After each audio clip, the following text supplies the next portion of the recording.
চারিদিকে ঘন কুয়াশার মতো অন্ধকার, প্রকৃতিও শান্ত, কিন্তু কে জানতো এরই সুযোগ নিতে অপেক্ষা করছে কোনো এক ভয়ানক অপরাধী। 18 অক্টোবর ভোর 5:30টার দিকে অন্যান্য দিনের মতোই ফজরের নামাজের প্রস্তুতি নিতে বাড়ির অদূরে টয়লেটে যান এক গৃহবধূ। তিনি টেরও পাননি কয়েক মুহূর্তের মধ্যেই তার সাথে কি ঘটতে চলেছে।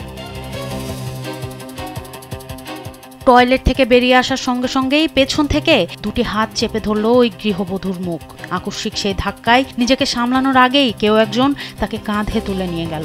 আক্রমণকারী আর কেউ নয়, তাদেরই প্রতিবেশী 38 বছর বয়সী আকমল হোসেন।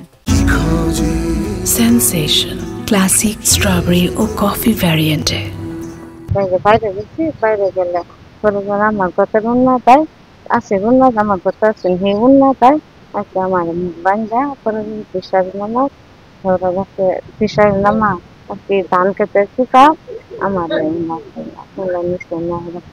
গৃহবধূর আর্তনাদে এক পর্যায়ে স্বামী ও প্রতিবেশীরা এগিয়ে আসেন, কিন্তু ততক্ষণে গভীর অন্ধকারে গা ঢাকা দেয় ধর্ষক আকমল। ভুক্তভোগী জানান, অন্ধকারে তার কিশোরী মেয়ে ভেবে ভুল করেছিল গ্রামের ওই দুশ্চরিত্র ব্যক্তি। অনেক আকুতি মিনতি করলেও রেহাই দেয়নি সে।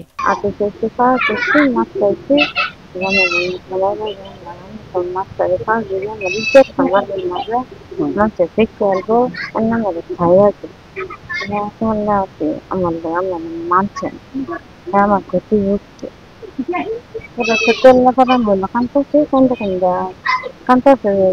পাঁচবার বেশি আমি সরে যাই উঠতেছেন আমার লাগছে কাঁপতেছে পরে যারা না আছেন পরে বুদ্ধি করে যায় পরে আমি আঙ্কুর করে।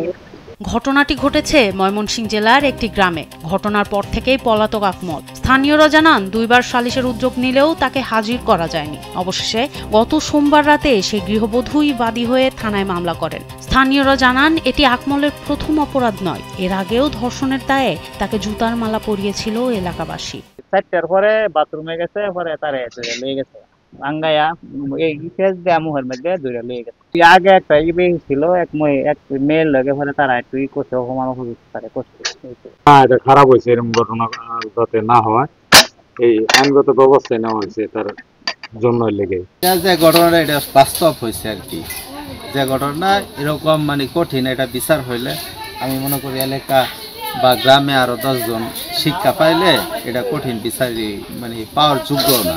পুলিশ জানায়, মামলার তদন্ত চলছে, অভিযুক্তকে গ্রেপ্তারের চেষ্টাও চলছে। রুজু হয়েছে, আমরা তাৎক্ষণিক মামলা রুজু করছি এবং আসামি গ্রেপ্তার অভিযান অব্যাহত আছে। আসামি পলাতক, ডাক্তারি পরীক্ষা হয়েছে ওনার, বাকি কার্যক্রম চলতেছে আর অন্যান্য তদন্ত চলতেছে। সাক্ষীদের সাক্ষ্য জবানবন্দি সহ সকল সাক্ষীদের বক্তব্য নেওয়া হইতেছে। তবে ধর্ষণের একাধিক অভিযোগ থাকলেও আকমলের পক্ষেই সাফাই গাইছেন তার শাশুড়ি জাহানারা বেগম।